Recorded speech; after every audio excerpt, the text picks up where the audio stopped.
இந்த பொறப்பு தான் நல்ல ருசிச்சு சாப்பிட கிடைச்சது.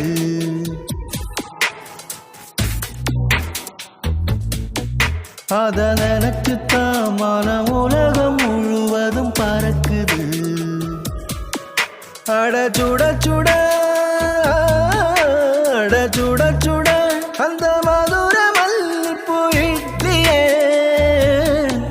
மீன் குழம்புல கொஞ்சம் புரட்டி சாப்பிட எச்சினு ஊறுது உள்ளுக்குள்ள.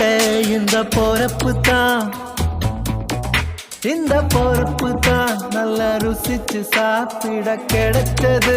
இந்த பொறப்பு தான் நல்ல ருசிச்சு சாப்பிட கிடைச்சது. அத நினைச்சுத்தான் மன உலகம் முழுவதும்